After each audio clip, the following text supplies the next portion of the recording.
Baik, siap. Baik, selamat siang semuanya. Saudara Yunita, Bapak Ibu, kita akan melakukan sesi wawancara. Silahkan mempersiapkan diri dengan baik.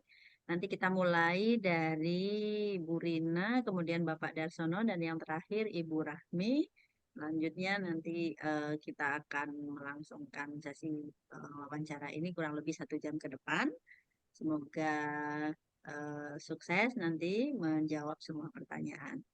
Kita mulai langsung, silahkan Ibu Rina.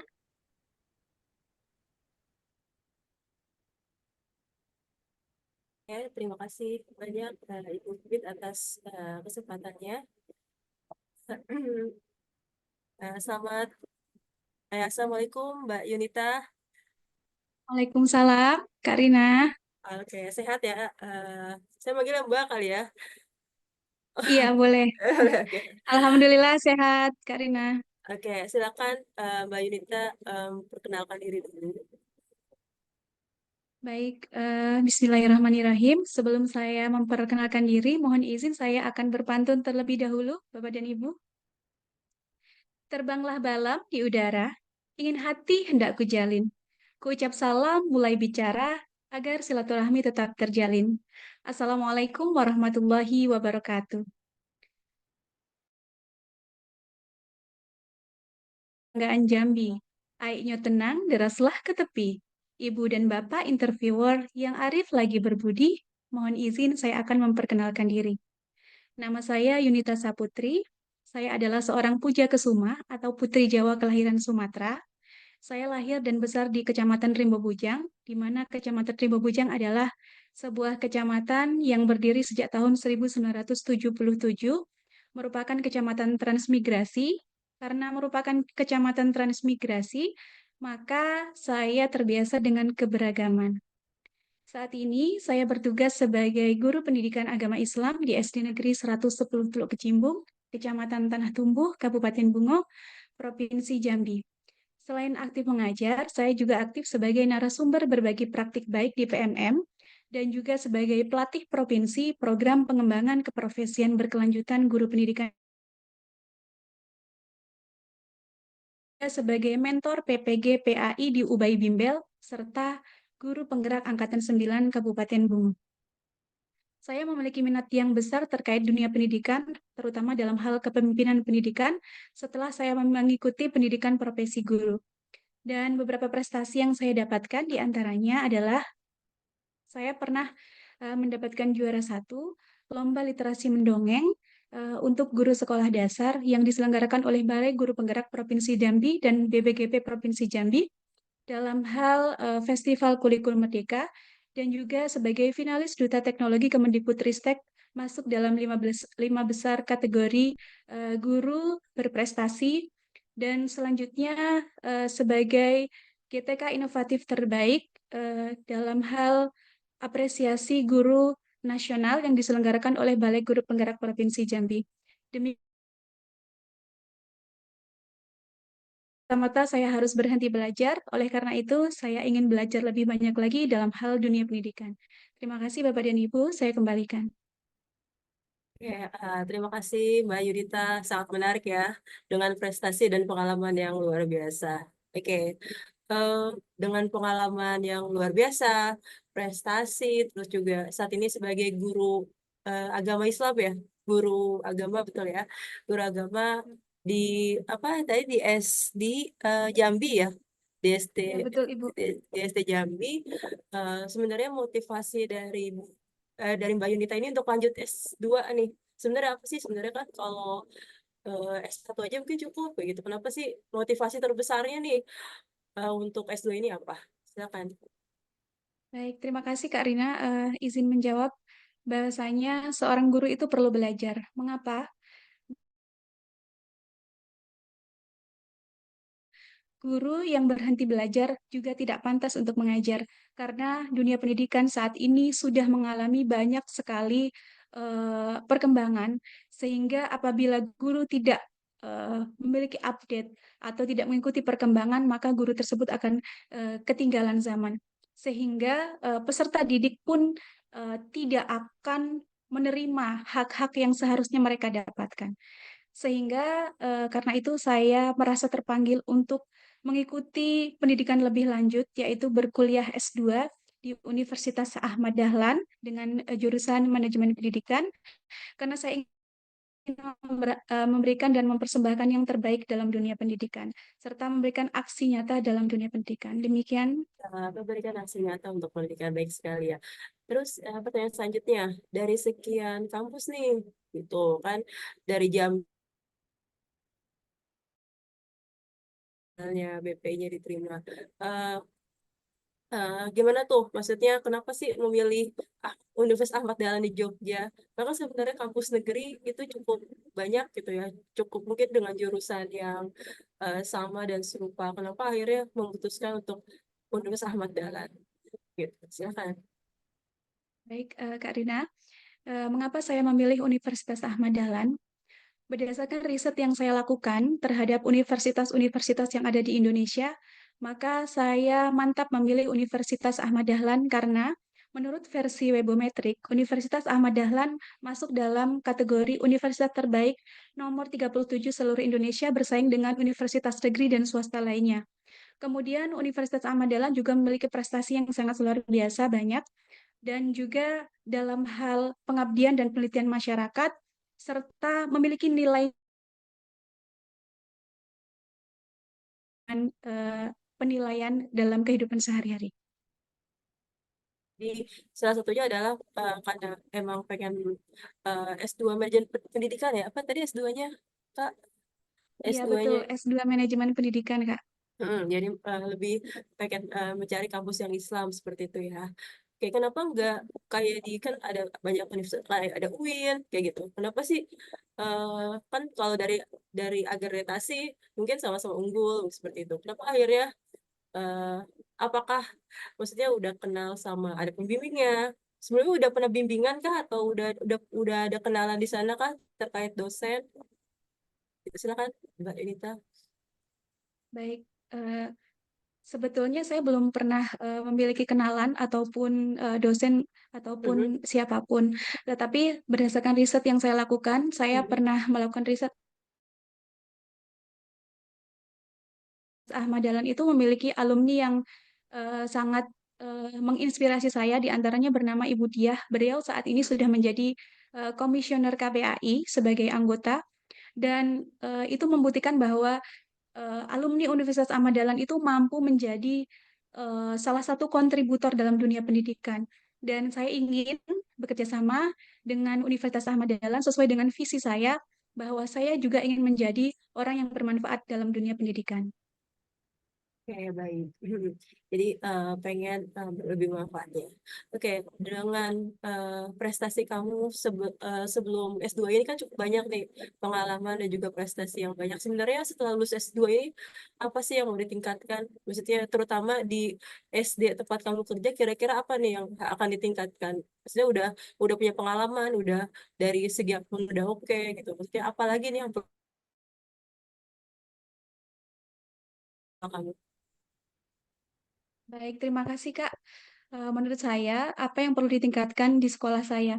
Di mana bila kita berbicara lebih jauh terkait fenomena yang terjadi di dunia pendidikan saat ini, khususnya di Indonesia, tidak hanya di sekolah saya saja, berkaitan dengan rendahnya mutu pendidikan yang ada di Indonesia saat ini, berkaitan dengan literasi dan numerasi, maka saya ingin lebih meningkatkan lagi mutu pendidikan yang ada di sekolah saya, baik dari segi sumber daya manusianya, kemudian dari strategi pembelajarannya, agar peserta didik di Indonesia itu mampu memperoleh kualitas pendidikan yang lebih baik lagi. Karena berdasarkan data rapor pendidikan yang sudah saya baca dari hasil asesmen kompetensi minimum, terutama untuk hal literasi dan numerasi, sekolah dasar itu masih sangat rendah sekali. Itu 6, 60% lebih peserta didik yang baru memiliki kompetensi minimum di atas rata-rata. Itu untuk hal literasi. Dan untuk hal numerasi juga demikian. Peserta didik masih baru di angka kisaran 40% yang memiliki kompetensi minimum untuk dalam hal numerasi. Sehingga saya merasa terpanggil untuk dapat menggerakkan rekan-rekan guru yang ada di sekolah saya dan juga rekan-rekan guru secara umum untuk bekerja sama dan berkolaborasi dalam hal meningkatkan kualitas mutu pendidikan di Indonesia dalam hal literasi dan numerasi. Oke, udah ada belum sih kayak kepikiran apa sih tekniknya atau apa sih kira-kira yang harus dilakukan gitu untuk meningkatkan literasinya, literasi anak SD gitu ya? Itu apa sih yang kira-kira nih apa nih yang akan dilakukan gitu? Apakah itu juga nanti akan bagian dari penelitian yang akan Mbak Yunita ini kerjakan di S2? Silakan. Baik, terima kasih Kak. Dalam hal peningkatan literasi dan numerasi yang ada di sekolah itu tentunya tidak terlepas dari tanggung jawab kepala sekolah sebagai pemimpin pembelajaran dan juga pemimpin satuan pendidikan, di mana saya akan mengajak seluruh teman-teman kepala sekolah dan juga rekan-rekan guru yang ada di daerah saya untuk berkolaborasi bersama dalam sebuah komunitas belajar untuk bersama-sama mengikuti pelatihan ataupun hal-hal yang berkaitan untuk peningkatan literasi dan numerasi bagi peserta didik. Di mana saat ini saya sudah menjadi bagian dari komunitas belajar di sekolah saya sebagai ketua komunitas belajar. Tentunya nanti setelah saya berhasil menyelesaikan studi saya berharap saya bisa berkontribusi lebih banyak lagi dalam hal mungkin sebagai narasumber ataupun sebagai penyemangat bagi rekan-rekan peningkatan kompetensi guna untuk meningkatkan kualitas pendidikan dan literasi numerasi di sekolah saya. Ya, dan lain-lain juga ya. Dari segi fasilitas gimana tuh? Apakah menurut Mbak Yunita udah apa ya udah bisa meningkatkan semangat literasi dari siswanya? Kalau untuk saat ini menurut saya masih belum Kak, karena apa? Dari segi sarana dan prasarana sekolah kami itu masih bisa dikatakan masih sangat minim sekali.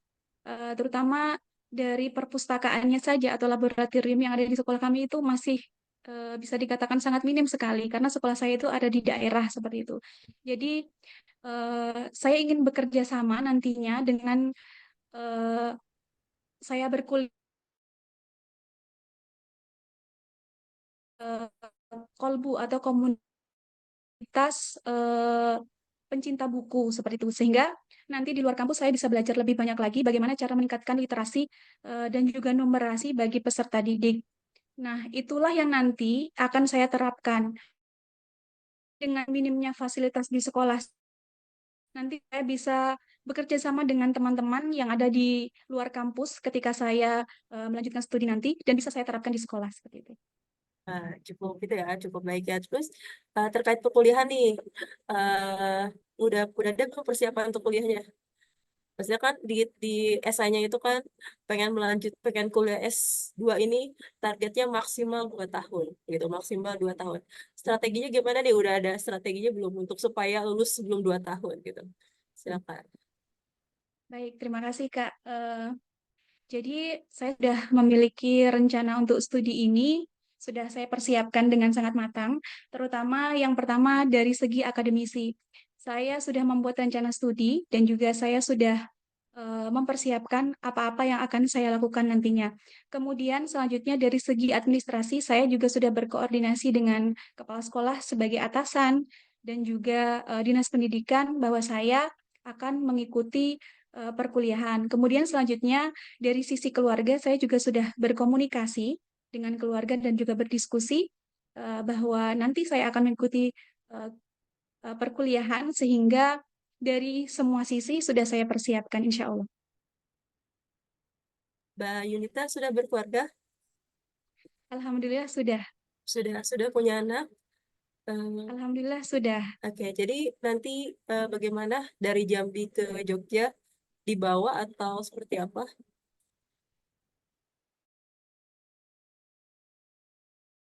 Jadi saya berencana dengan suami dan juga anak-anak ketika saya nanti berkuliah, maka keluarga akan saya bawa. Oke, jadi bawa suami dan juga anak. Seperti itu ya. Oke. Betul. Jadi gimana tuh manajemen waktunya? Manajemen waktu Mbak Yunita sebagai ibu, sebagai istri, sebagai nanti mahasiswa, dan juga pasti kan nanti yang akan penelitian, publikasi, dan lain-lain. Gimana tuh? Apakah nanti ke depannya seperti apa? Udah ada kepikiran nggak sih gimana manajemen waktunya? Ya, baik. Terima kasih, Kak. Jadi, saya dengan suami itu sudah berkoordinasi dan bermusyawarah terkait dengan perkuliahan kami nantinya. Dan alhamdulillah saya punya support system yang sangat luar biasa. Suami saya sangat mendukung saya untuk berkuliah dan beliau bersedia untuk resign dari pekerjaannya untuk mendukung kuliah saya. Dan karena kami juga punya aset di Jawa, sehingga suami saya akan mengelola aset di keluarga di Jawa seperti itu, dan saya akan membagi waktu saya untuk berkuliah dan juga dengan keluarga semaksimal mungkin seperti itu.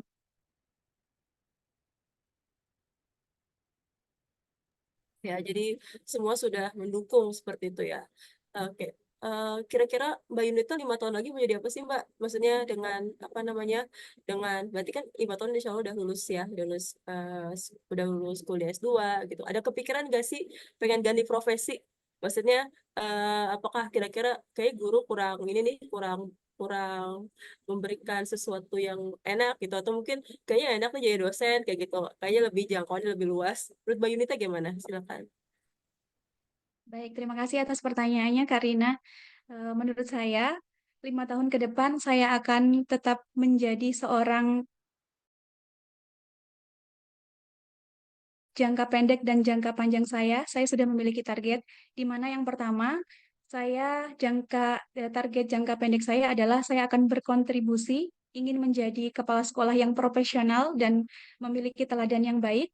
Kemudian yang kedua, saya akan berkolaborasi dengan Balai Guru Penggerak dan juga komunitas lainnya.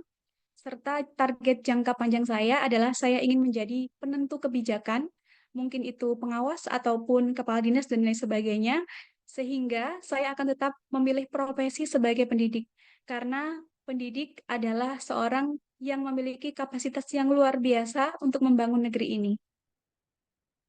Ya, baik Mbak Yunita. Dari saya cukup. Saya kembalikan lagi ke Ibu Pipit, silakan. Terima kasih. Oh, bersemangat sekali ya. Kita lanjutkan untuk sesi wawancara kepada Pak Darsono. Disilakan.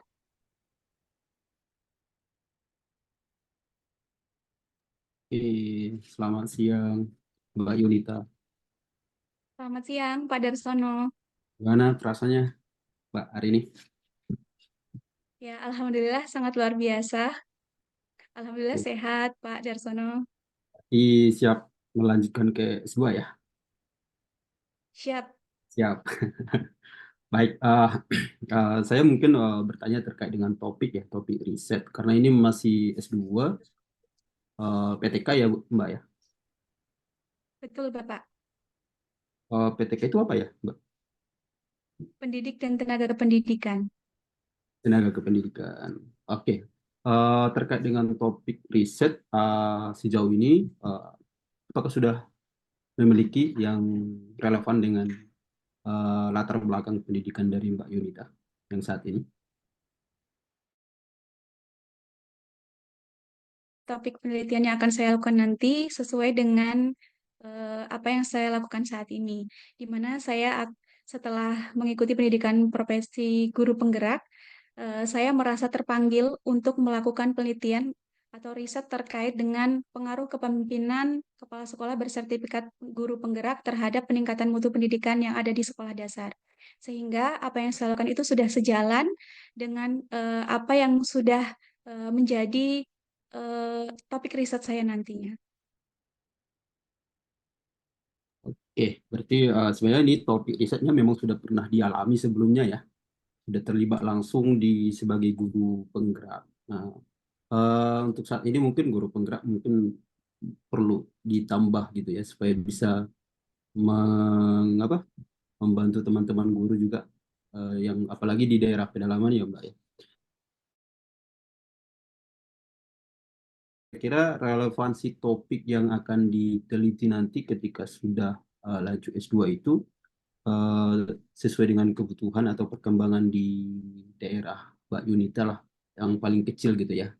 Dan mungkin di Indonesia yang lebih besar. Kira-kira gimana ya Mbak? Iya, betul. Jadi topik penelitian yang saya lakukan ini, Pak, sangat sesuai sekali dengan realita yang terjadi saat ini. Di mana kalau kita berbicara terkait dengan dunia kepemimpinan, saat ini untuk menjadi kepala sekolah itu sudah ada regulasinya bahwa harus memiliki sertifikat guru penggerak. Nah, oleh karena itu, saya menjadi lebih tertarik lagi untuk meneliti lebih dalam apakah sebenarnya sertifikat kepemilikan seorang guru penggerak itu bisa mempengaruhi kualitas mutu pendidikan yang ada di sekolah dasar. Sehingga ketika saya melakukan penelitian ini, hasilnya itu bisa guru, kepala sekolah, Jadi, dan juga bagi pemerintah. terus ini kan penelitiannya nanti sudah memang sudah draftnya sudah punya ya Mbak Yunita ya. Iya, Bapak. Oke. Nah, untuk saat ini di lapangan mungkin di instansi Mbak Yunita sendiri itu tingkat literasi dan segala macam itu atau peranan guru penggerak itu sejauh mana ya, Mbak? Baik, kalau untuk di sekolah saya, di daerah saya, kebetulan untuk guru penggerak itu masih sangat sedikit sekali. Contohnya, untuk angkatan 9 saja, itu baru hanya 49 guru penggerak yang mengikuti pendidikan guru penggerak dan berhasil menyelesaikan. Dan untuk angkatannya itu baru terdiri dari 2 angkatan saja, di mana ada angkatan 5 yang angkatan saya itu baru sekitar 47 peserta, dan angka ini masih tergolong sedikit sekali dibandingkan dengan jumlah sekolah dasar yang ada di kabupaten saya. Sehingga ketika seorang guru itu diwajibkan memiliki sertifikat guru penggerak untuk menjadi kepala satuan pendidikan, hal itu sangat sangat sangat tidak dimungkinkan seperti itu karena dirasa masih sangat kurang seperti itu, Bapak. Baik, berarti di Ahmad Dahlan itu kurikulumnya sudah dipelajari sebelumnya Pak? Atau sudah memiliki rencana nggak semester 1, 2, 3 dan seterusnya itu sudah memiliki plan mata kuliah yang relevan dengan topik penelitiannya nanti? Alhamdulillah, berdasarkan riset yang saya lakukan terkait dengan Universitas Ahmad Dahlan, saya sudah memiliki rencana perkuliahan di mana ada beberapa mata kuliah praktis kepemimpinan dan juga ada mata kuliah mutu pendidikan. Sehingga ini sejalan sekali dengan riset yang rencananya akan saya lakukan, Pak. Oke, berarti sudah ketemu pembimbing ya Mbak ya? Kebetulan kalau ketemu pembimbing belum, tapi saya sudah memiliki beberapa Diskusi maksudnya. profil dosen yang nantinya akan saya pilih menjadi pembimbing saya jika beliau berkenan. Oke. Di Eh, mana ada, ya, sudah mempelajari profil dosennya, Mak? Apakah relevan dengan topik yang akan dibawa ketika nanti studi lanjut atau topik yang dipilih dengan riset-riset yang di Ahmad Dahlan gitu. ya, betul sekali Bapak, di mana saya sudah mempelajari beberapa CV daripada profil dosen yang ada di Universitas Ahmad Dahlan, di mana yang pertama itu ada Suyitno, beliau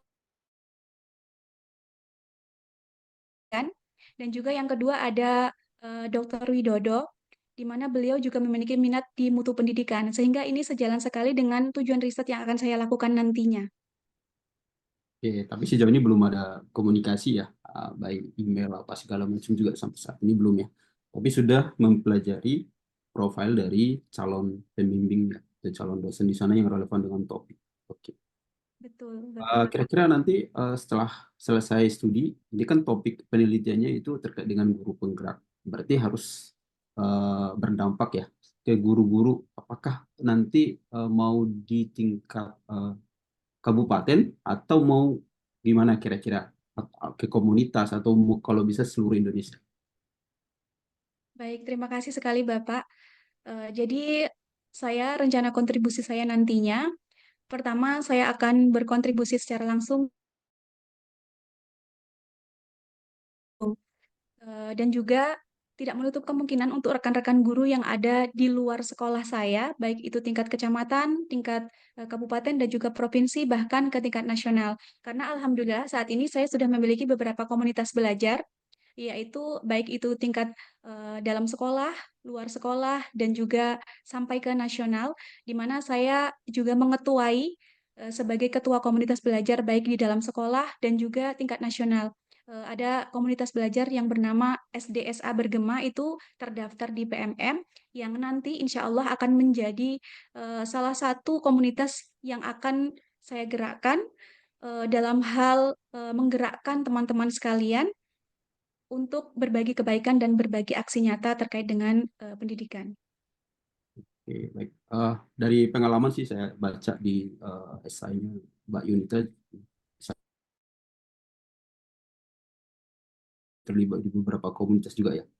Nah, kalau boleh saya tanya, ini komitmen terkait dengan penyelesaian studi, kira-kira kalau dikasih presentasi itu, eh, rencana Anda menyelesaikan studi ini nanti apakah eh, tepat waktu atau berapa persen lah tepat waktunya gitu? Bisa dijelaskan sedikit gitu, komitmennya untuk menyelesaikan studi untuk S2-nya. Baik, saya berkomitmen untuk menyelesaikan perkuliahan maksimal 2 tahun, Bapak.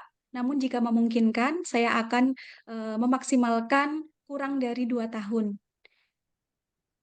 Demikian.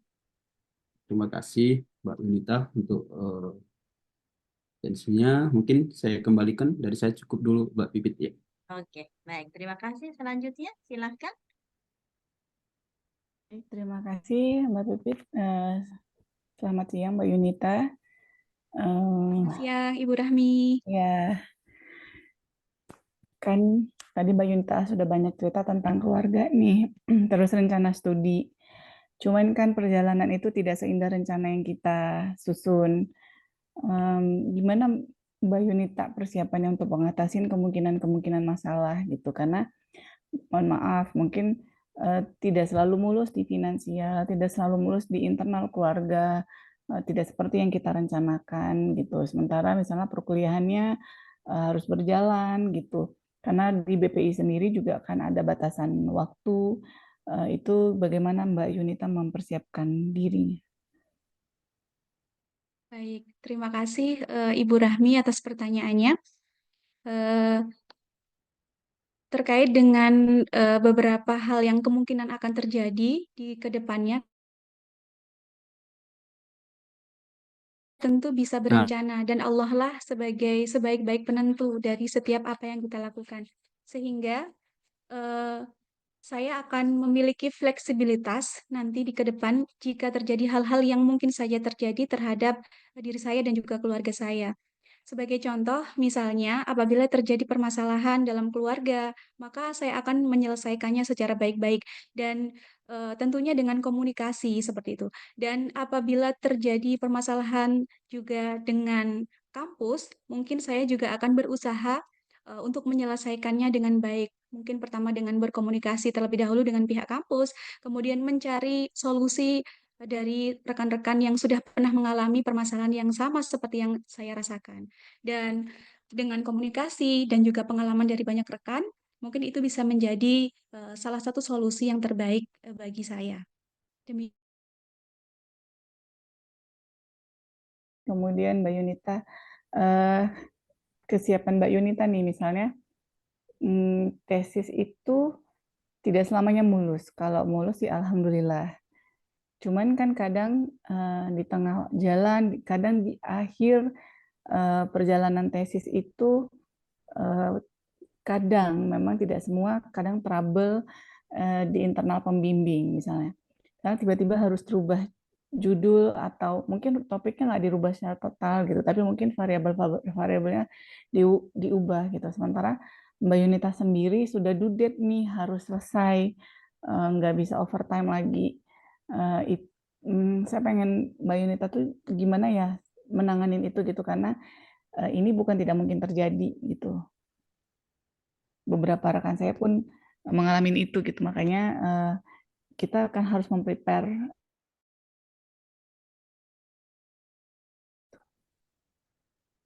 Baik, terima kasih Ibu Rahmi atas pertanyaannya. Jadi ini adalah sebuah pertanyaan yang sulit ya, di mana kita harus menentukan sesuatu yang dan memilihnya di suatu momen yang sangat mendesak seperti itu. Jadi mungkin alternatif yang akan saya lakukan juga sebagai manusia biasa, saya akan berefleksi terlebih dahulu apa yang menjadi penyebab permasalahan-permasalahan tersebut bisa terjadi.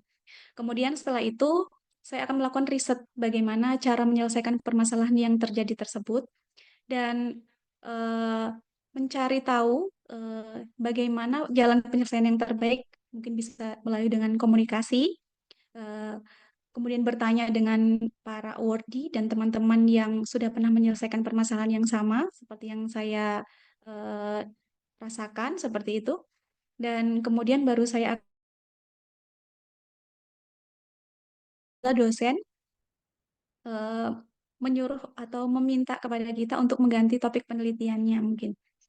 Saya akan berkomunikasi terlebih dahulu terhadap Bapak dan Ibu dosen, bagaimana solusi yang terbaik karena waktu sudah mendesak seperti itu. Dan mungkin saya akan mengikuti arahan dari Bapak dan Ibu dosen, karena saya yakin arahan dari Bapak dan Ibu dosen itu adalah arahan yang terbaik bagi saya.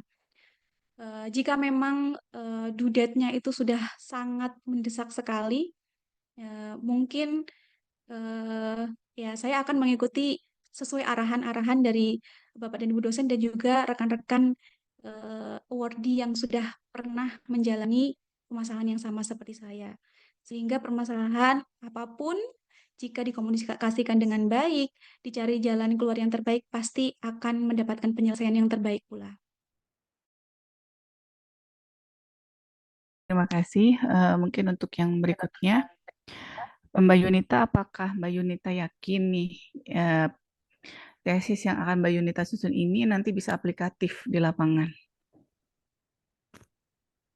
Ya, insya Allah saya yakin karena saya sudah melakukan riset terkait dengan kepemimpinan kepala sekolah seperti itu dan juga eh, terkait dengan kualitas mutu yang ada di beberapa sekolah seperti itu dan juga riset-riset yang saya lakukan itu bisa membaca artikel ataupun bertanya dengan teman-teman yang sudah memiliki pengalaman seperti itu sehingga saya yakin riset yang akan saya lakukan ini bisa bermanfaat. Walaupun misalnya kondisi setiap tempat itu pasti kan berbeda ya. Di tempat A beda pemimpin, yang dipimpin pun juga berbeda karakteristiknya gitu. Bagaimana Mbak Yunita mengatasin, maksudnya solusi untuk karena nggak mungkin sama. Iklimnya pasti berbeda setiap tempat. Bagaimana Mbak Yunita melakukan penelitian itu secara dan mengeneralkan hasilnya seperti yang Mbak Yunita sampaikan. Baik, mungkin saya akan melakukan eh, riset terlebih dahulu terkait dengan apa yang akan saya lakukan. Kemudian selanjutnya eh, saya akan mempelajarinya dan kemudian saya akan bertanya kepada orang-orang yang pernah mengalami hal-hal yang sama seperti apa yang saya alami. Dan selanjutnya eh, saya akan belajar lebih banyak lagi. Demikian Ibu Rahmi.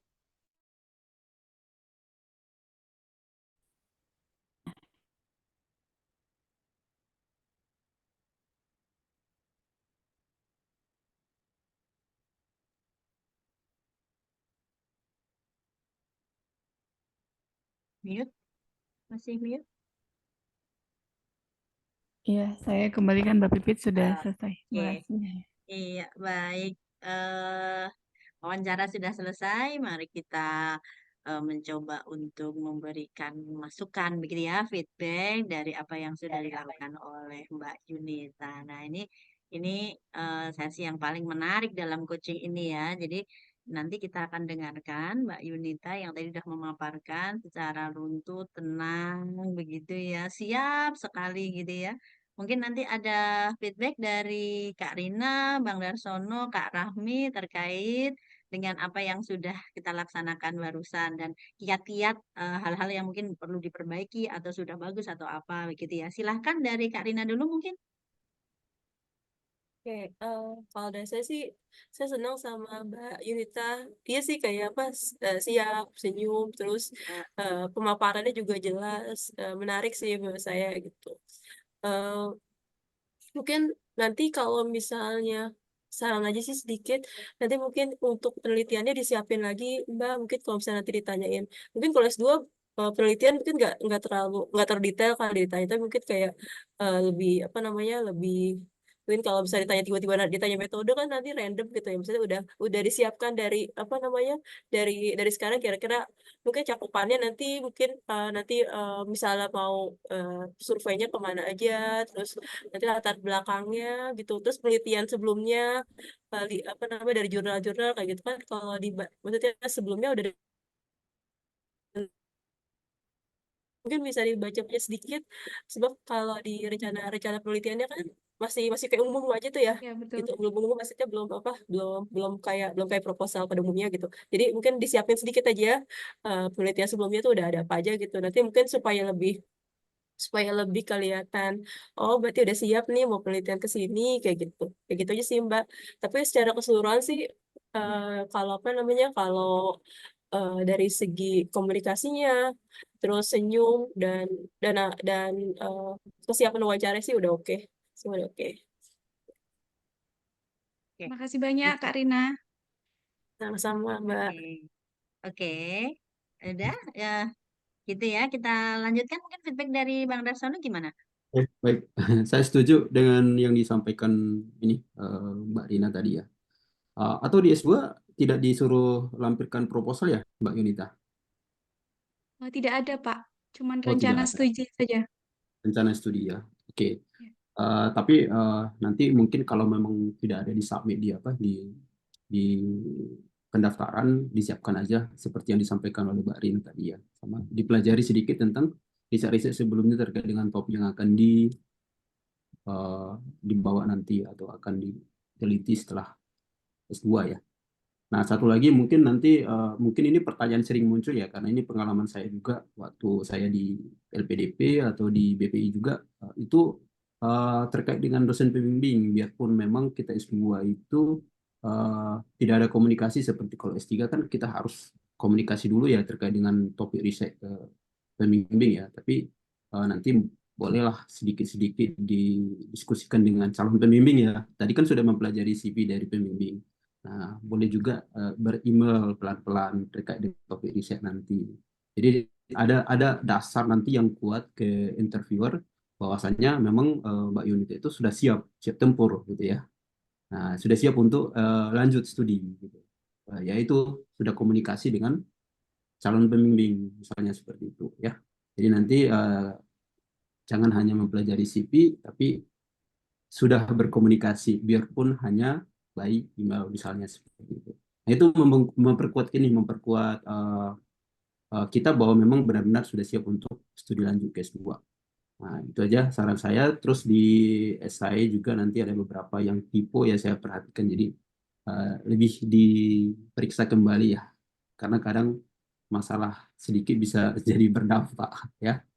Jadi beberapa nanti bisa direview dengan rekan-rekan yang lain dibaca sambilan diperbaiki dan segala macam. Kira-kira itu saran saya sedikit ya Mbak Pipit. Ya, ya. Oke, Kak Rami silahkan feedbacknya. Baik, terima kasih Mbak Pipit.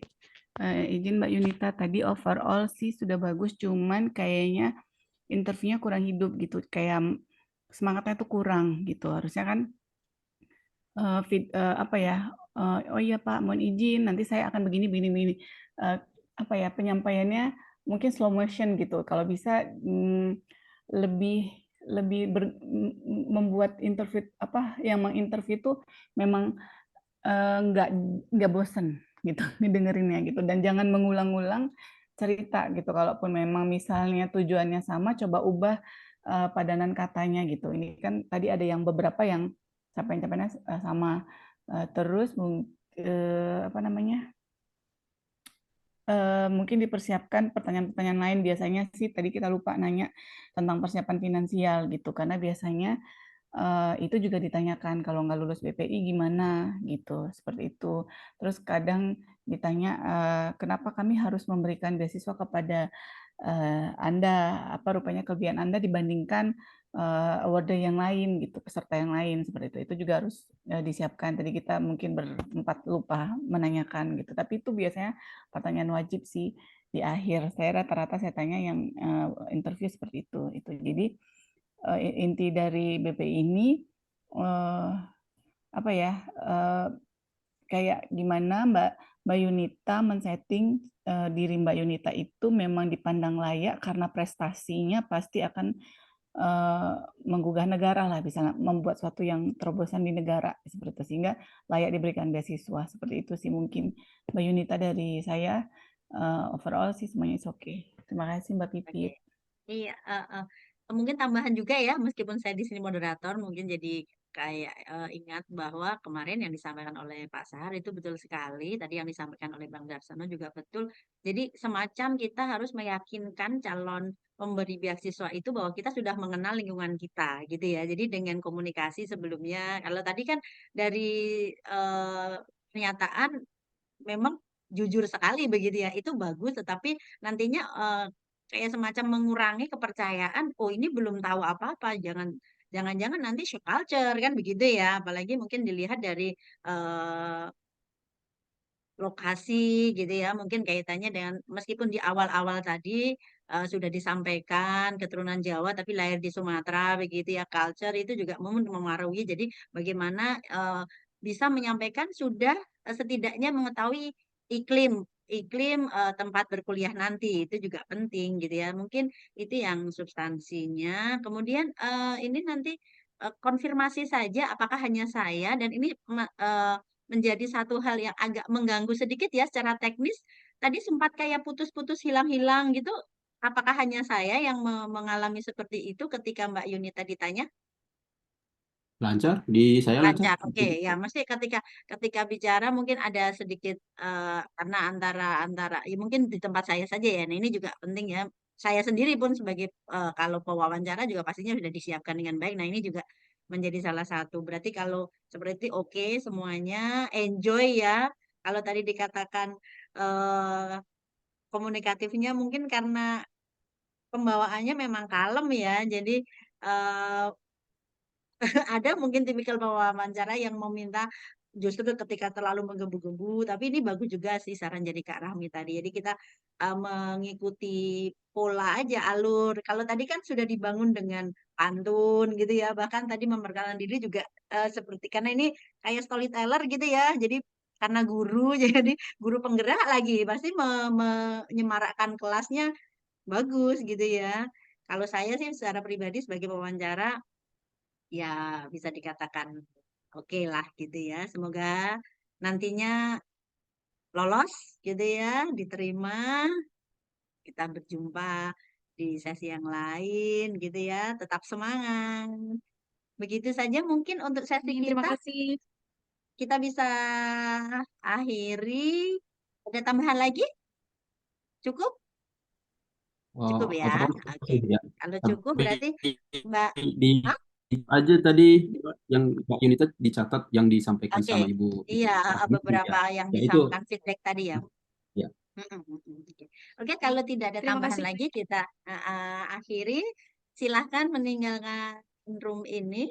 Terima kasih, sehat selalu. Baik, terima kasih banyak Bapak dan Ibu. Assalamualaikum Semuanya. warahmatullahi wabarakatuh. Waalaikumsalam.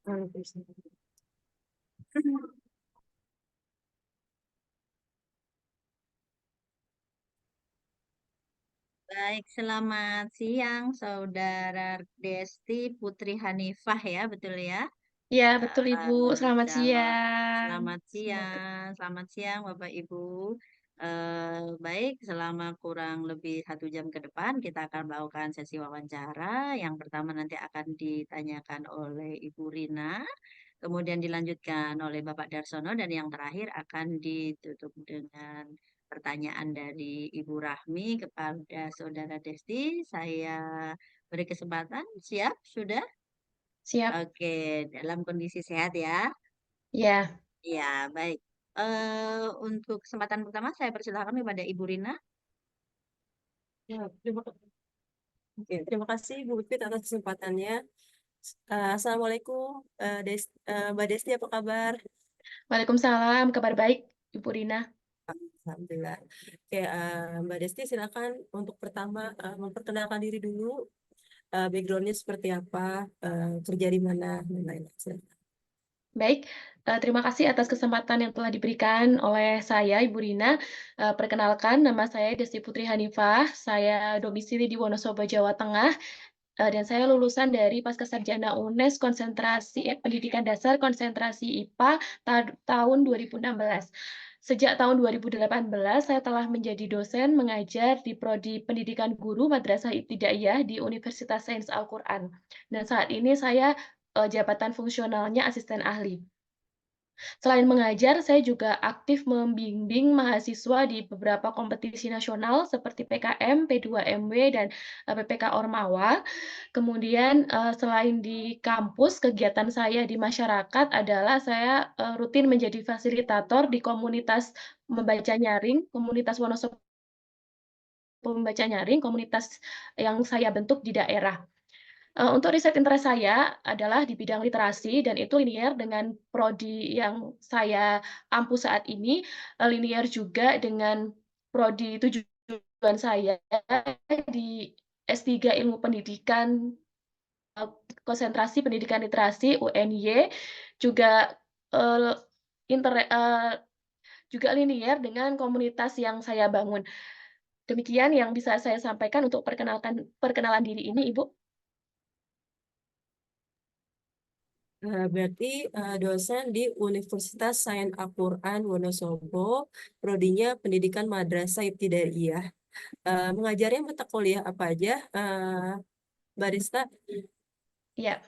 Ya, saya mengajar di Prodi Pendidikan Guru Madrasah Ibtidaiyah. Untuk mata kuliah yang saya ampu ada beberapa. Kalau yang di PAK itu ada pembelajaran literasi, literasi pembelajaran tematik terintegrasi, mohon maaf.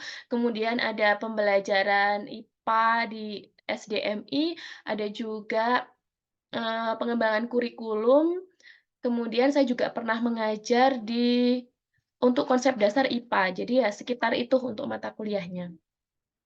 Eh, Ya, jadi apa namanya ada mata kuliah pembelajaran literasi dan itu juga yang akan penelitiannya ke arah situ seperti itu ya. Ya, Oke. Selain mengajar, tadi kan selain Tridharma ya penelitian, eh, pengabdian juga sebagai tadi kok gabung di komunitas. Oke, berarti udah berapa lama Mbak Desta mengajarnya atau bergabung jadi dosennya? kalau bergabung menjadi dosen saya mulai 2018, sekitar berarti 5 tahun menuju ke 6 tahun, Ibu. Oke.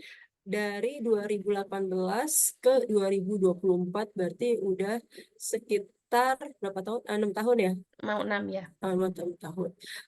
Oke. Untuk pengalaman penelitian dan pengabdiannya seperti apa? Ibu bisa diceritakan? Ya, baik.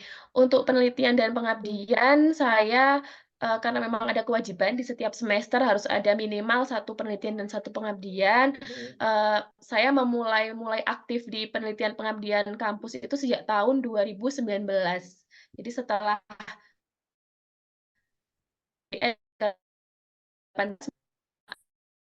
antara 2019 akhir, memulai per semester ada 1 pengabdian dan 1 penelitian, minimal, seperti itu. Kemudian untuk, prestasi penelitian, terakhir ini di tahun 2024, alhamdulillah mendapatkan hibah dari Kemristek Dikti, 1 penelitian dan 1 pengabdian. Kalau yang sebelumnya memang belum pernah mendapatkan hibah.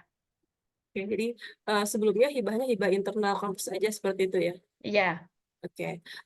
Untuk publikasi, pengalaman publikasi itu sudah berhasil apa aja nih? Udah berhasil publikasi di mana aja, Mbak Desta selama ini? Ya, untuk publikasi, saya untuk saat ini yang paling tertinggi baru di Sinta 3, ada 2 artikel di Sinta 3, itu yang paling tinggi, publikasi saya, yang lain-lainnya masih di sinta-sinta bawahnya atau kadang yang hanya ber-ISSN saja. Karena kendalanya sebenarnya di biaya sih kalau saya gitu, mengapa belum berani ke tingkat Scopus atau tingkat 1, tingkat 2 karena saya terkendala biaya untuk publikasi itu. Kemudian selain publikasi di jurnal-jurnal terakreditasi, saya juga ada istilahnya diseminasi tingkat nasional tahun kemarin akhir 2023 itu call for paper yang diadakan oleh Tanoto Foundation, dan itu dari nasional itu 11 orang dan saya termasuk di dalamnya. Itu bagi saya prestasi. Kayak apa namanya, jadi terpilih ya. Oke, Iya. untuk apa namanya, untuk kendala nih kan, kendala selama jadi dosen kan udah cukup lama nih 6 tahun gitu. Saat ini apa sih kendala terbesarnya? Terus kira-kira kan Mbak Desti jadi asisten ahlinya dari kapan, Mbak? Ya, asisten ahli saya 2022, Oktober 2022, dan baru akan 2 tahun di Oktober tahun 2024 ini. Waktu itu mengapa dari 2019 baru bisa ke 2022, karena ada pergantian kepemimpinan, waktu itu senatnya ganti, rektor ganti, sehingga menyebabkan agak molor, seperti itu, agak molor untuk pengurusan, eee, jabatan fungsional, Oh seperti gitu. itu. Kemudian ya, untuk Silakan. kendala sudah. Silakan. Ya, mohon maaf, lupa di mute saya. Oke, jadi seperti itu ya, kenapa akhirnya fungsional jadi terhambat gitu. Jadi ada masalah internal juga gitu. Ya, Oke, jadi baru bisa mengajukan ke fungsional lebih tinggi baru tahun ini seperti itu ya. betul. Betul. Oke. Oke, selain Tridharma, selain jadi masuk ke komunitas di kantor di kampus, Mbak Desti masuk ke struktural atau ada aktivitas lain selain Tridharma? Bisa Ya. dijelaskan? Baik, untuk struktural tidak, saya tidak menjabat di struktural, tapi saya mendapatkan, kepercayaan masuk di tim universitas yang khusus membina, mahasiswa yang ikut, PKM, P2MW, dan PPK Ormawa, gitu. Jadi, tugasnya itu hanya di pembinaan mahasiswa, kemudian, pelatihan-pelatihan ke mahasiswa sebagai, pembimbing, seperti itu. Oke, jadi lebih ke arah berarti membimbing mahasiswa untuk PKM dan lain-lain seperti itu ya. Iya, betul. Betul. Oke, nanti nih ke depannya kalau misalnya Mbak Desti lanjut S3 seperti itu, kira-kira apa sih yang akan ditingkatkan di tempat Mbak Desti mengabdi sekarang di apa namanya di Universitas Hain Al-Quran? Ya, Silakan. baik. Ya, izin menjawab, Ibu. Untuk apa yang akan saya lakukan setelah saya lulus adalah yang pertama, itu saya, dari dulu ingin mengkader mahasiswa itu menjadi kader-kader, read aloud gitu. Jadi kader-kader membaca nyaring supaya mahasiswa lulusan PGMI di universitas saya itu punya, eee, kekhasan gitu, punya ciri khas tertentu ketika mereka nanti menjadi guru, mereka tuh punya kompetensi yang belum tentu dimiliki oleh mahasiswa PGMI yang lainnya. Nah, itu pertama yang akan, saya, lakukan setelah lulus. Kemudian yang kedua, saya juga ingin, mengembangkan beberapa lembar kerja mahasiswa yang pikiran saya sih saya ingin membentuknya jadi, modul khusus lembar kerja untuk, terkait, multiliterasi gitu. Karena saya, tertarik sekali di multiliterasi, sempat saya terapkan di pembelajaran perkuliahan tahun 2023 kemarin, dan itu pula yang membawa saya ke Jakarta ikut kompetisi, dan saya pikir kalau itu saya kembangkan nantinya dengan keilmuan saya yang baru di program doktoral, itu akan lebih memberikan kebermanfaatan terutama bagi mahasiswa saya. Berarti lebih ke mahasiswa. Kalau untuk ke masyarakat, apa Bu yang akan, apa Mbak yang akan mungkin akan ditingkatkan? Oh iya, kalau untuk masyarakat tentu saya memakai jalan komunitas gitu karena memang saya bermasyarakatnya melalui komunitas. Jadi saya akan kalau selama ini yang kita terapkan di komunitas itu per bulan ada book display gitu. Kemudian nanti setelah saya lulus, harapan saya bisa mengembangkan literasi tematik khususnya di komunitas saya. Jadi kegiatannya tidak hanya 1, 2 literasi atau tidak hanya membaca dan bermain saja, tapi ada muatan literasi-literasi yang lain yang saling terintegrasi, seperti itu. Oke, menarik ya. Terus nih, Mbak Desta udah udah mempelajari kurikulum S3 di tempat kampus yang akan Mbak Desta lanjut kuliah? Sudah. Sudah. Oke, kira-kira bagaimana tuh? Bisa nggak sih Mbak Desta menyelesaikan S3 Mbak Desta itu dengan tepat waktu, dengan hasil yang menurut Mbak Desta baik? Kira-kira strateginya apa nih? Strateginya seperti apa? Udah baca-baca belum? Ya, saya sudah beberapa kali mengamati mata kuliah di prodi Ilmu Pendidikan konsentrasi pendidikan literasi di UNY, dan menurut saya yang pertama membuat saya yakin bahwa saya akan menyelesaikan dengan baik dan tepat waktu adalah saya tertarik dengan mata kuliahnya. Nah, itu bagi saya penting karena ketika saya sudah tertarik, saya senang, maka berikut-berikutnya saya akan bersedia untuk mati-matian kayak gitu. Saya akan senang menyelesaikan tugasnya, saya akan berusaha bagaimana supaya hasilnya terbaik, karena saya awali dengan saya senang dan tertarik, penasaran, seperti itu. Untuk strateginya, tentu saya perlu membuat skala prioritas gitu, karena saya berbeda ya, kuliah sekarang dengan dulu ketika belum berkeluarga kan tentu berbeda. Ada banyak hal yang harus dilakukan. Nah, di sini saya perlu membuat schedule, skala prioritas, mana yang harus dilakukan segera, mana yang bisa didelegasikan, mana yang pertama, kedua, ketiga, primer, sekunder, tersier. Nah, itu harus saya benar-benar ini ya, saya buat dan saya terapkan seperti itu. Oke. Untuk kan mata kuliahnya suka nih. Kira-kira nanti S3 itu berapa semester Mbak kuliahnya? Kuliah yang normal 3 tahun itu berarti 3 tahun itu 6 semester ya. Saya harapannya sih bisa lulus maksimal 3 tahun, Oke. seperti itu. Mbak Desti S3 kan ya? Ya, Itu 3 tahun kuliah atau ada penelitiannya atau bagaimana? kalau untuk kuliah yang tatap muka atau dalam artian course gitu ya, itu pertemuan di 1 tahun pertama, jadi di 2 semester pertama, setelah itu ke riset dan Oke, publikasi sepertinya, ya, dan publikasi. Oke, udah baca belum? Publikasinya harus seperti apa? Persyaratan kelulusannya seperti apa? Tahapan yang harus dilaluinya seperti apa? Udah dipelajari belum kurikulumnya? Saya sempat tanya gitu dengan kakak tingkat yang kebetulan juga S3 di UNY dan prodi yang sama juga. Untuk publikasi yang diperlukan itu jika tidak supaya tidak mengikuti sidang terbuka itu perlu publikasi 2 jurnal Scopus gitu, 2 jurnal terindeks, 2 artikel yang diterbitkan di jurnal Scopus, dan mungkin itu yang akan saya usahakan dulu gitu. Saya sudah ada beberapa informasi terkait jurnal-jurnal Scopus yang bisa ditembusi gitu, karena ada beberapa rekan yang memang menjadi editor di jurnal tersebut. Saya akan berusaha di situ dulu.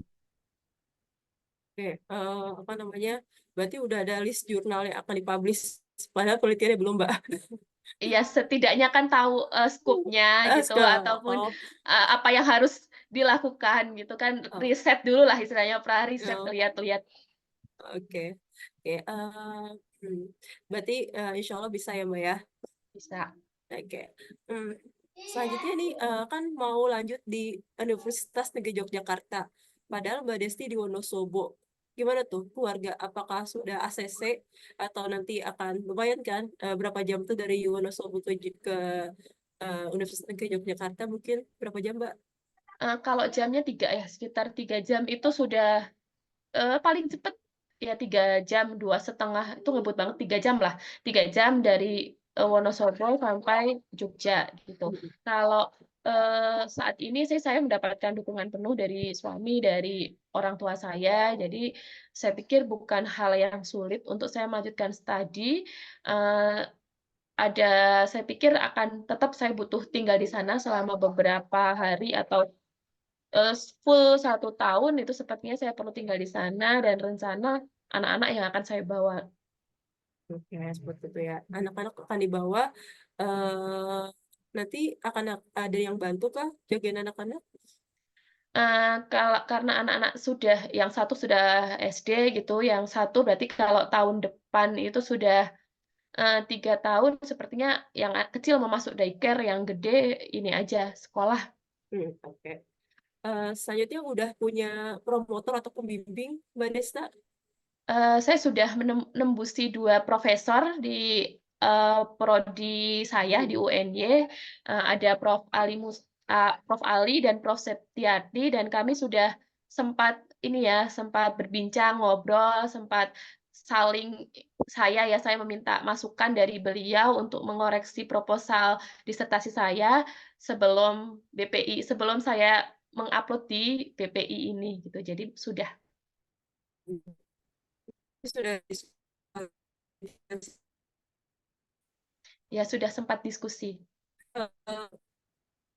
Oke, sudah sempat diskusi. Oke, berarti tes. Oke, mohon maaf, internet nggak stabil. Dari saya mungkin cukup, Ibu Pipit. Terima kasih. Iya, baik. Kita lanjutkan ke Bapak Darsono, dipersilahkan. Oke, terima kasih Mbak Vivi. Selamat siang Mbak Desti. Selamat siang, Bapak Darsono. Oke, sebelumnya boleh tahu nggak Ibu Desti sudah diterima di UNY? Sudah. Sudah dapat LOE berarti ya? Sudah. Oke, berarti komunikasi dengan pembimbing juga sudah. Sudah. Oke, pertanyaan dari saya mungkin yang pertama, kira-kira apa yang menjadi atau yang mendorong Ibu Desti melanjutkan jenjang studi S3? Baik, ada beberapa alasan yang mendorong saya untuk melanjutkan studi di S3. Yang pertama, alasan internal, karena memang saya sebenarnya sudah dari lama ya, saya pengen S3, tapi karena mungkin kesempatan dan waktu itu baru datang hari ini, akhir-akhir ini, jadi saya merasa ini harus saya ambil kesempatan ini, mumpung anak-anak sudah lumayan lah bisa ditinggal gitu. Dan saya adalah pembelajar gitu, jadi saya memang senang belajar.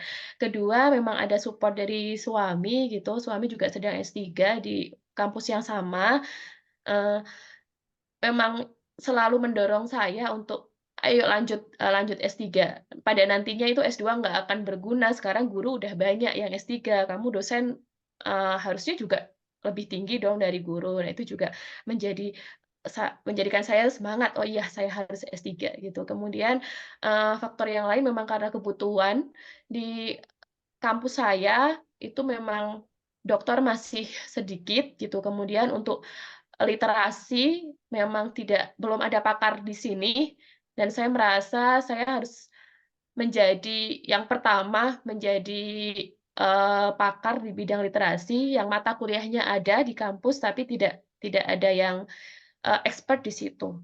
Demikian, Bapak. Baik, terima kasih Bu Desti. Terus tadi belum ada dokter ya Bu ya? Dokter sudah ada, hanya masih 1, 2 gitu, yang Eh, lain juga masih sedang kuliah, seperti itu di, kalau di kampus saya. di prodi yang sama atau di kampusnya? Di kampusnya, kalau prodi yang sama, kaprodi saja belum doktor. Baik, terima kasih untuk informasinya. Terus eh, terkait dengan riset Bu Desti ini, kira-kira yang latar belakang pendidikan pengalaman kerja itu apakah terkait dengan riset atau program studi yang sudah diambil Ya, saat ini? tentu berkaitan. Riset saya yang saya ajukan di proposal itu berdasarkan analisis kebutuhan di prodi gitu. Jadi saya mengajar pembelajaran tematik integratif. Di situ kan mengintegrasikan antara pembelajaran dengan beberapa aspek, tergantung mengambil integrasinya seperti apa. Nah, ternyata mahasiswa itu eh, mengalami kesulitan dalam mengintegrasikan beberapa hal gitu ya. Itu yang pertama. Kemudian ternyata mahasiswa tidak memahami tentang etnopedagogi, itu tentang pembelajaran yang berbasis budaya, di mana budaya kearifan lokal itu saat ini masuk di P5 profil pelajar Pancasila.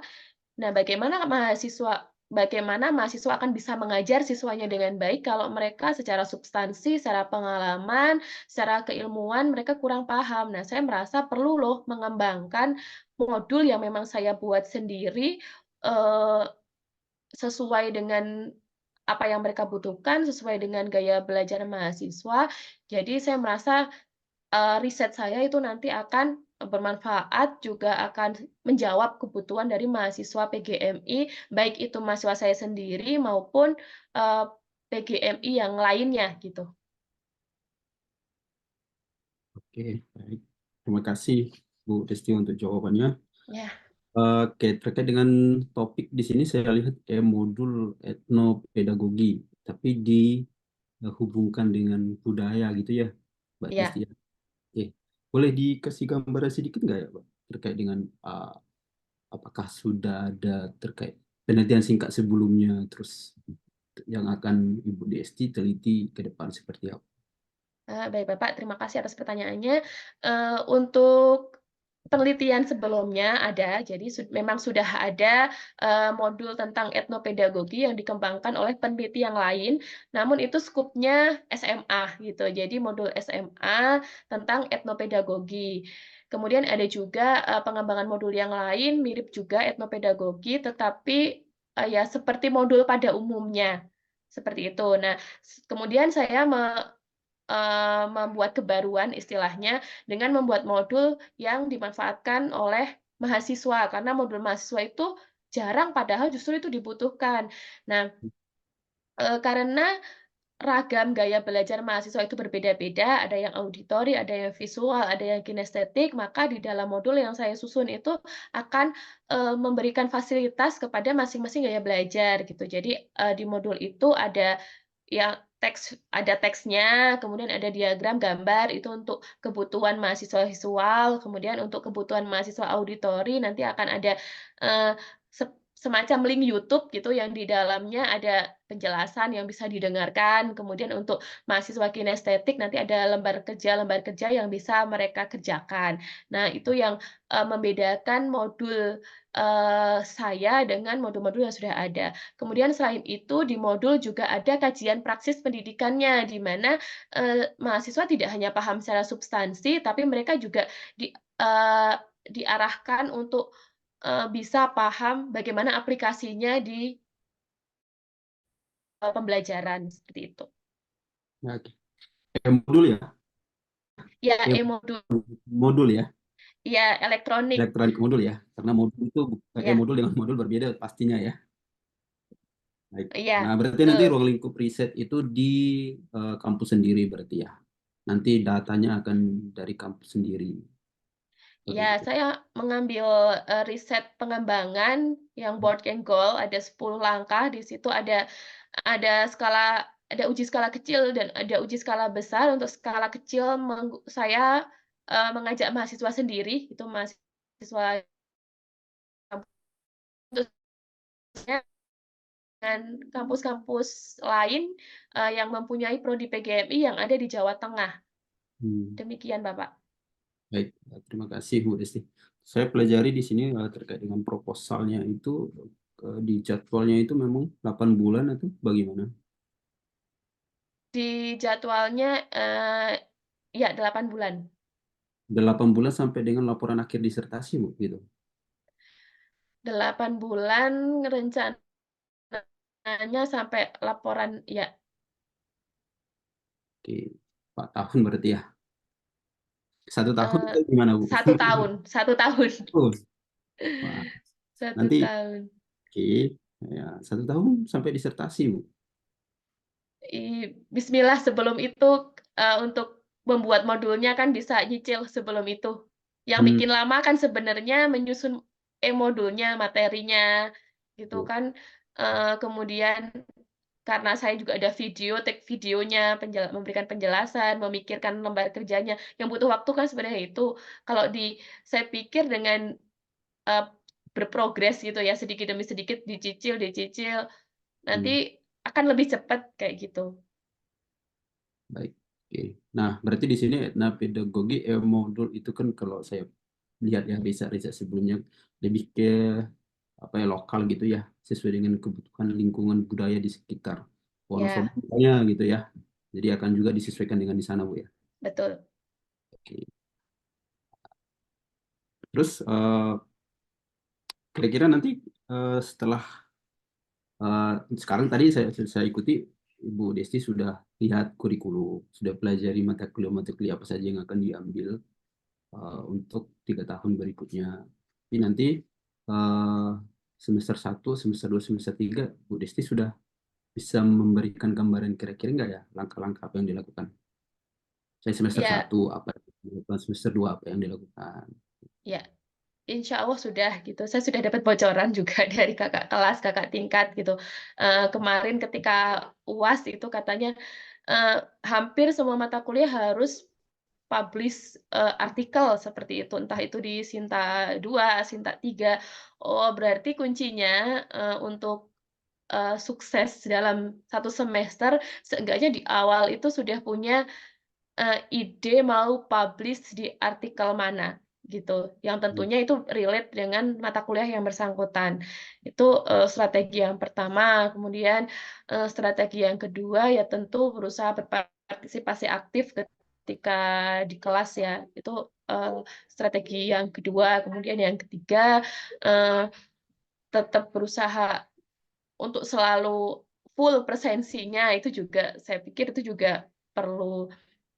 Dan yang terakhir, saya juga merasa perlu untuk sering-sering nih berkomunikasi dengan dosen, entah itu bertanya tentang apa, atau diskusi tentang sesuatu hal gitu. Saya pikir itu juga akan mendekatkan antara saya dengan dosen, karena saya ke mahasiswa juga demikian. Ketika ada itu aku jadikan secara personal, itu bagus sih gitu untuk perjalanan perkuliahan. Demikian, Bapak.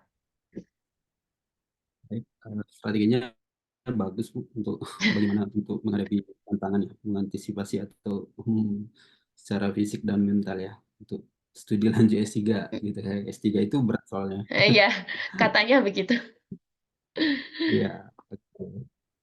Eh, misalnya Bu nih, Ibu punya target lulus tadi tiga tahun ya Bu ya? Ya, Oke, 3 tahun berarti 6 semester. Oke, betul. misalnya nih Bu, tadi sudah diterima di UNY, Sudah. kira-kira nanti kalau misalnya BPI tidak meluluskan atau tidak lulus beasiswa, Ibu Desti di strategi lain nggak kira-kira? Saya kebetulan mengajukan defer. Saya mulai kuliah Agustus 2002, jadi tahun depan saya seharusnya mendapatkan beasiswa. Jika tahun ini tidak lolos, berarti saya mencoba tahun depan dengan rasional gaji saya di sini tidak memungkinkan untuk saya berkuliah secara mandiri. Jadi saya harus bagaimana caranya saya mendapatkan beasiswa. Untuk sejauh ini administrasi saya sudah oke, tinggal di wawancara ini saya mengoptimalkan diri. Harapan saya tetap saya lolos tahun ini dengan upaya yang dapat saya lakukan, yang dapat saya kontrol, tentunya secara duniawi dan akhirat. Tapi kalau memang Allah berkehendak lain, ya saya tetap akan coba lagi tahun depan. Oke, baik. Terima kasih Bu Desti untuk jawaban. Sama-sama, Bapak Darsono. Saya kembalikan ke Pak Pipit. Terima kasih. kesempatan selanjutnya kepada Ibu Rahmi, saya persilahkan. Baik, terima kasih Mbak Pipit. Assalamualaikum Mbak Desti. Waalaikumsalam Ibu Rahmi. Kita mungkin sedikit diskusi untuk persiapan penerimaan beasiswa ini ya Mbak Desti. Ya, Tadi saya dengar suami lagi sekolah, anak akan sekolah, dan Mbak Desti akan sekolah. Secara finansial mungkin Mbak lumayan. sudah Ya, Nah, seandainya nih tidak mendoakan, mudah-mudahan sih kita berdoanya Mbak Desti lulus di tahap 1. Mbak Desti belum dapat juga beasiswa itu bagaimana? Apakah Mbak Desti tidak melanjutkan sama sekali atau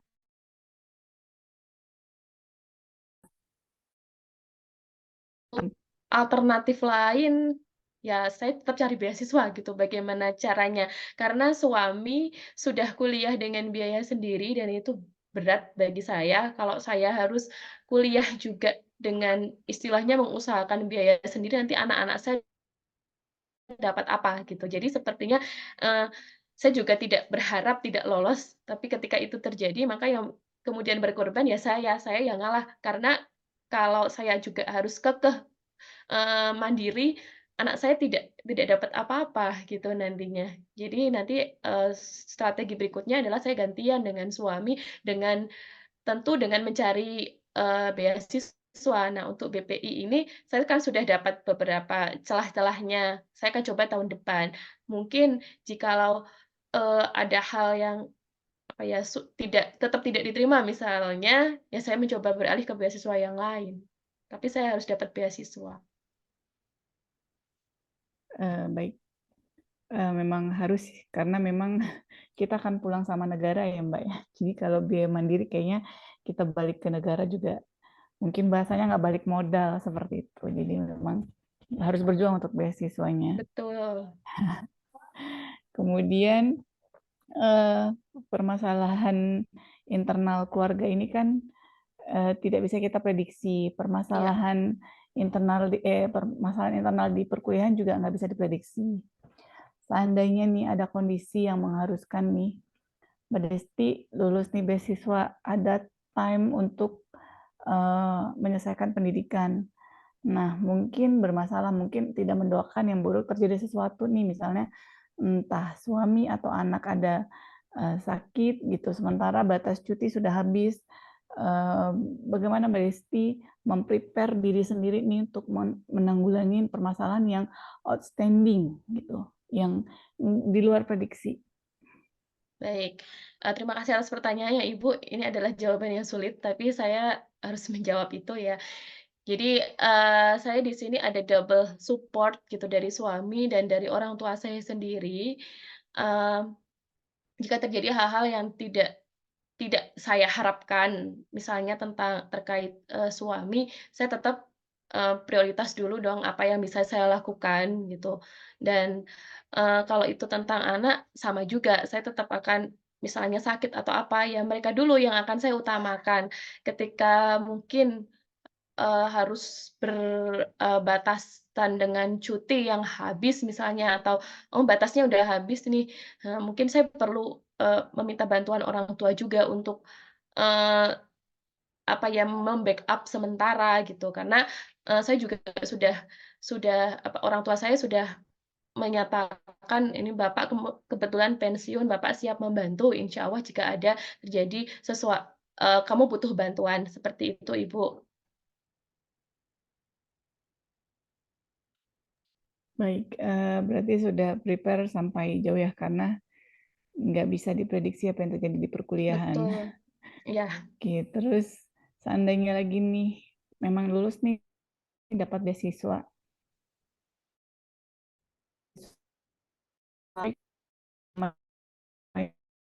Nilainya selalu mulus gitu kan. Seandainya terlambat nih pencairan beasiswanya. Kalau SPP itu langsung ya kita mungkin nggak ikut campur di urusan pendanaan segala macam itu. Mbak Desti prepare-nya apa? Saya ada rencana gitu, saya kebetulan ada di platform media yang ada bayarannya 100, jadi bisa saya, dapatkan dari, aktivitas yang saya sukai, seperti itu. Kemudian, dari, selama ini gitu, ketika riset-riset mungkin ada, sedikit tabungan lah untuk saya sendiri gitu, tabungan yang tidak di tidak bercampur dengan keluarga. Jadi mungkin itu juga bisa jadi backup-an sih bagi saya. Baik, terima kasih Mbak Desti. Saya kembalikan kepada Ibu Pipit. Oke, baik. Alhamdulillah kita sudah sampai pada tahap akhir yaitu feedback ya. Lega nggak Mbak Desti? Oke, kita kita ini ya apa namanya sharing lagi begitu ya. Ya, Untuk sesi selanjutnya adalah feedback. Kalau tadi kita sudah mensimulasikan bahwa apa yang akan ditanyakan oleh pewawancara itu bisa jadi hal-hal yang tidak terduga begitu ya. Nah, ini mungkin sebelum nanti feedback dari kakak-kakak yang sudah lebih berpengalaman begitu ya. Mungkin Mbak Desti, ini saya di sini ingin bertanya terlebih dahulu, mohon maaf ya. Mbak Desti ini kan dari Wonosobo ya, iya Ibu, akan kuliah di UNY. Jogja, ya. Sudah diterima? Sudah, Oh, sudah diterima. Mungkin ini kaitannya dengan kebetulan saya membaca esainya ya kemarin pas saat fasilitator yang sebelum dipilih 15 ini dan saya dapat Mbak Desti gitu ya. Saya membaca sedikit kayak penyesalan gitu ya. Dulu pernah mengajar di UNW Ungaran begitu ya. iya, betul. Itu juga ya. Dan itu di situ semacam ada karena itu disampaikan, jadi saya akhirnya bisa tahu begitu. Ada semacam itu sebenarnya kalau boleh ya nanti isai itu juga sudah dimasukkan ke BPI. Sudah. Oh gitu ya. Nanti semoga semoga itu tidak menjadi sesuatu yang dicatat sebagai sesuatu yang apa ya kayak karena di kelemahan itu membandingkan diri Mbak Desti dengan orang lain yang sudah mencapai sesuatu istilahnya begitu ya target-target ya tidak ada kata-kata Oh, begitu. Jadi nah itu mohon nanti diimbangi ketika wawancara itu apa yang sudah ditulis di dalam esai itu jangan sampai menjadi hal yang nantinya akan melemahkan justru ketika wawancara karena kan itu bicara tentang semacam penyesalannya itu pada takdir gitu ya seolah-olah karena disampaikannya teman-teman sudah mencapai ini sementara saya tertinggal jauh begini-begini tapi saya akan mengejar dan itu lebih di alasannya secara realistis boleh logik hmm, begitu ya seperti tadi yang ditanyakan oleh Kak Rahmi itu bagus banget karena dalam perjalanan 4 tahun itu yang paling berat itu bukan sekedar akademis tapi non akademis kaitannya dengan komunikasi gitu ya. Jadi kalau tadi iya. yang ditanyakan itu sudah dijawab dengan baik, mungkin itu masukan dari saya. Selanjutnya silahkan ada feedback dari yang pertama dulu Kak Rina, silahkan Kak Rina. Terima kasih banyak Kak Pipit, Mbak Desti. Oke, kalau dari saya sih, Mbak Desti, Mbak Desti udah cukup aktif apa, paham. Tapi mungkin uh, oke, baca lagi kurikulumnya Kak terkait sana. Tadi saya dengarnya masih kayak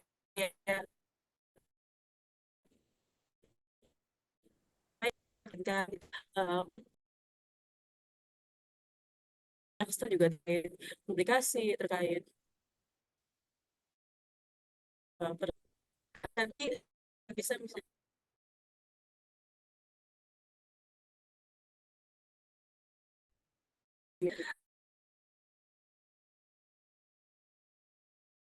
oh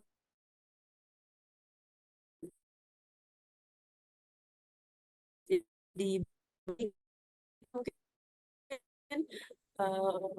pasti akan ditanya lebih detail. Sa-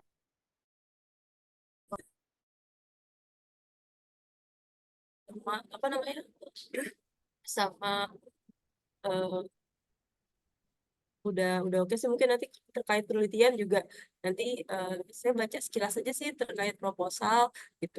Eh, Terkait proposalnya Mbak Desti, ya nanti juga pasti akan ditanya-tanya juga proposalnya, mungkin dimantepin juga semuanya. Dan tadi kan saya tanya juga terkait publikasinya, mungkin apa, jadi pokoknya semua dijawab dengan meyakinkan seperti itu, supaya supaya tapi pembawaannya Mbak Desti enak sih, pembawaannya sedang, senyum gitu, stabil. Tapi nanti mungkin lebih dibaca-baca lagi terkait kurikulumnya, terkait nanti publikasinya, seperti itu sih Mbak menurut saya. Tapi Baik, agak terima kasih Ibu Rina atas masukannya. Nanti saya lebih ini lagi, pikirkan lagi juga biar bisa lebih detail. Oke. Ya, yang lain, Bang Darsono ya, silahkan. Mungkin feedbacknya untuk Mbak Desti. Baik, Mbak Desti, Ibu Desti, overall sih lumayan bagus ya. Cuman saya mau komentari sedikit terkait dengan penyampaian beberapa kata atau kalimat ya, seperti tadi, masa S2 tidak berguna gitu ya. Nah, S1, S2 itu semuanya berguna, tapi kata-kata seperti itu mungkin nanti tolong dihindari, karena itu seperti Oh, ini, eh, konotasinya kurang bagus lah ya, didengar reviewer. Jadi kalau bisa kita memberikan kata-kata yang diplomatis gitu ya, supaya nanti interviewer memberikan bahwa kita memiliki integritas ya, untuk melanjutkan pendidikan yang lebih tinggi lagi ya. Terus saya kebetulan saya di bidangnya tadi terkait dengan penelitian ya atau risetnya. Kebetulan saya memang background IT, jadi tahu sedikit lah terkait dengan modul ya Bu ya. Saya ya. juga pelajari, saya searching dari beberapa yang relevan dengan penelitian Ibu Desti. Nah, tapi tadi saya ini proposalnya sudah disubmit ya Bu ya? Sudah. Sudah ya. Tapi di situ tadi ada saya rencana penelitian Ibu Desti itu memang 8 bulan. Bentar saya lihat lagi. Iya, karena saya baca di situ memang bulan pertama 2, 3, 4, 7 sampai dengan 8. Sedangkan eh, memang studinya 8 bulan gitu ya. Apakah tahun pertama, tahun kedua, tahun ketiga, atau triwulan 1 di tahun pertama, triwulan 2 di tahun kedua, dan seterusnya begitu. Oh iya, ini 8 bulan. Iya, Dimulai dari kalau proposal itu tahun pertama semester 2. Jadi oke. berarti perlu tahun ke gitu ya harusnya Iya, ya. jadi kalau memang Bu Desti kan, kalau S3 itu kan memang 3 tahun ya. Jadi lebih bagus di tahun pertama triwulan 1, triwulan 2, triwulan 3. Hmm, Tahun kedua triwulan 1, triwulan 2, triwulan 3, atau semester 1 dan seterusnya, atau semester 1 dan seterusnya begitu. Jadi yang membaca proposalnya tidak bingung. iya, nggih, nggih, nggih, Ya, nggih. jadi kalau saya sendiri tadi bingung, masa Ibu Desti itu S3 tapi udah menyusun laporan disertasi di bulan ke-8, dan saya bingung di tahun keberapa itu. Ah, iya, iya, iya. Iya, Ya, terima kasih Bapak. Ini nggak kepikiran ya. kemarin. Oke. Jadi itu kalau secara konteks mungkin saya tidak akan terlalu terlibat banyak ya, tapi saran saya nanti coba dikembangkan lagi studi penelitian awal yang mungkin relevan dengan eh, apa penelitian Pak Desti ya. Kita nggak tahu ya, karena interviewer mungkin nanti akan dilihat dari akademisi, backgroundnya dari mana. Kalau tepat itu background interviewernya sesuai dengan backgroundnya Ibu Desti, itu bisa nanti akan lebih fatal lagi gitu ya. Karena saya juga pengalaman sendiri, saya sharing ya, saya sharing itu saya di tahap pernah interview LPDP juga, jadi saya ketemu memang yang memang di bidang saya itu langsung gitu ya. Hmm, Jadi saya itu habis di dicecar gitulah ya terkait dengan topik riset gitu. Jadi kalau seperti dari apa psikologi atau dari segala macam itu mereka sebenarnya jadi tidak ada, karena memang saya dihajar di bidang risetnya gitu. Jadi kita hmm, menghindari seperti itu, nanti mana tahu Ibu Desti ketemu dengan interviewer yang memang backgroundnya sesuai dengan penelitian Ibu Desti. Jadi memang benar-benar harus dimatangkan kembali Bu itu, ya, soalnya terkait dengan metodologinya juga ya, jadwalnya segala macam, termasuk ya. penelitian sebelumnya. Hanya saran aja sih Bu ya. Ya, Bapak, terima kasih banyak. Kalau di kampus sudah diterima berarti sudah oke. Oke ya. Tapi belum tentu nanti pas ujian pas seleksi interview ada temuan gitu. Ya, Ya, dari Bismillah. saya seperti itu Pak Bibit. Iya, iya. Oke, oke. Kak Rahmi, silahkan feedbacknya. Baik, terima kasih Mbak Pipit. Izin Mbak Desti, tadi memang secara keseluruhan overallnya bagus sih. Bawaannya santai, diskusinya hidup. Eh, Mungkin tips dari saya kayak misalnya suami sekolah, anak akan sekolah, kira-kira gimana gitu. Masalah pembiayaan mungkin Mbak Desti apa namanya, jangan pernah menyebutkan misalnya dengan suami biaya pribadi saya nggak mungkin biaya pribadi. Jadi bilang sama saya biaya pribadi. Kemudian saya harus sekolah juga, tapi saya akan mencari beasiswa. Kenapa? Kalau dua-dua biaya pribadi, kita dua-dua akan pulang ke negara. Saya pengen salah satu dari kami ada kontribusi negara untuk kita sama-sama nih, kita juga mau memajukan negara seperti itu mungkin rekomendasi jawabannya. Jadi menunjukkan memang apa ya? Memang loyalitas kita tinggi sama negara supaya negara tuh juga punya dong loyalitas sama kita dibiayain dong sekali ini gitu atau mungkin S1 S2 saya sudah memakai biaya mandiri yang ketiga ini saya mau karena saya akan berperan untuk negara maka negara juga harus berperan untuk pendidikan saya terus kalau ditanya misalnya nggak lulus nih, nggak lulus, misalnya udah coba-coba nggak lulus nih, yaitu tepat jawabannya benar. Saya menunggu suami saya selesai, baru saya akan melanjutkan. Tapi alangkah baiknya kalau saya mendapatkan beasiswa ini nih, supaya kita sama-sama lulus, jadi cepat kita memberikan kontribusi untuk negara. Mungkin itu, jadi kita tuh harus dapat sekarang tuh supaya kita tuh bisa banyak peran nih sama negara gitu peran peran Mbak Desi itu harus kelihatan saya udah lakukan ini nih di daerah saya A B C D itu harus runut gitu ceritanya jangan ngambang gitu jadi udah begini begini begini nah saya pengen nih maksimalnya ini makanya saya sekolah begitu saya sekolah saya akan selesaikan ini seperti itu Mbak Desti mungkin jadi BPI itu akan menilai oh ya kita perlu dia nih, yuk kita kasih beasiswanya gitu seperti itu. Jadi memang pantas, bukan karena kita ngarep banget gitu. Walaupun sebenarnya ngarep, tapi bahasanya dikelola jangan ngarep banget gitu.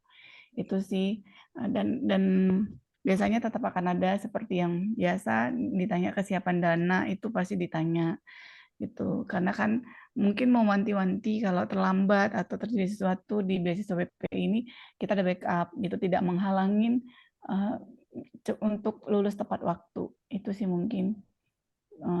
Itu aja sih. Kalau pembawaan udah santai, udah oke. Dan jangan lupa apa yang ditulis Mbak Desti harus ingat. Jangan sampai yang Mbak Desti tulis, Mbak Desti nggak sebutkan, yang Mbak Desti sebutkan tidak Mbak Desti tulis. Jadi kayak tidak sinkron. Jadi dia harus sinkron semuanya. Itu mungkin dari saya. Terima kasih Mbak Pipit. Saya Oke, kembalikan. ya, Terima kasih banyak banyak. sekali ya masukannya. Ini keren dan boleh sharing lagi ya.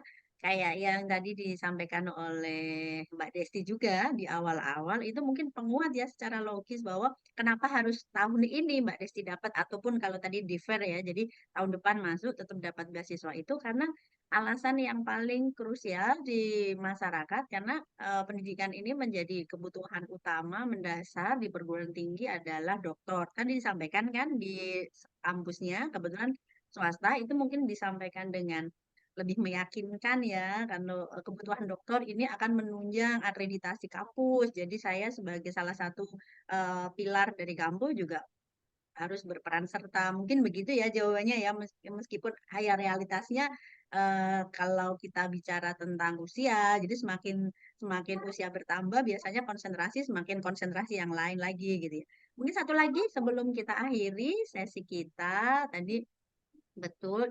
Maaf ya Mbak Desti ini mengutip apa yang disampaikan Pak Sahar kemarin, ternyata teknis pada saat wawancara juga sangat penting ya. Posisi ini boleh tanya Mbak Desti ini di mana? Ini di eh, bukan di kamar sih, di tempat biasanya sholat gitu. Oh gitu. Maaf itu di belakangnya kasur ya? Mm-mm. Itu maaf ini kaitannya dengan kesiapan ya interviewer dan yang akan diinterview gitu menjadi satu apa ya tampilan karena kita hanya di layar ya di layar Iya, itu upayakan semaksimal mungkin kita prepare mungkin kalau tadi eh, kita kan ini simulasi dan terakhir ini baru akan benar-benar real gitu ya jadi kita berposisi kalau yang tadi kan ini menjadi satu bisa jadi poin penilaian gitu. Ini di mm, mana orang ini gitu ya. Jadi alangkah mm, baiknya mungkin dipersiapkan di belakang karena seperti yang disampaikan Pak Sahar kemarin, kita tidak menggunakan virtual background gitu ya. Bisa jadi kita harus di satu tempat cukup di belakang itu tembok. dinding atau Heeh. tembok yang warnanya tidak mencolok atau mungkin kalau ini kan tadi saya juga begitu Ustaz, oh iya ya apa ini yang disampaikan Pak Sahar kemarin gitu ya. Jadi mungkin ini masukan saja diperhatikan kalau untuk keseluruhan tadi nyaman, santai, kemudian penguasaan materi juga sangat bagus itu. Semoga saja kami mendoakan sampai jumpa di eh, grup yang mungkin lebih besar kan. Kalau setelahnya jadi Wardi itu ada grup Telegram itu yang tidak terbatas orangnya dan dari berbagai ini ya berbagai baik bahkan luar negeri pun masuk di grup itu gitu ya. Tetap semangat. Ya, eh, terima kasih Ibu Pipit. Baik, ya mungkin itu ya karena ini sudah final, sudah semuanya lima-limanya sudah. Mungkin ada tambahan dari Kak Rahmi, Kak Rina, Bang Darsono sebelum kita akhiri dan kita nanti apa ya kembali lagi di aktivitas menjadi mahasiswa ya. Itu ada lagi tambahan cukup? Cukup ya. Kalau cukup Mbak Desti boleh meninggalkan room ini. Sukses selalu. Selamat sore. Ya, ya, selamat sore. Terima kasih Ibu Pipit, Ibu Rahmi, Ibu Sore. Rina, dan Bapak Darsono. Oke. Mohon doanya. Ya, amin. Amin. Oke.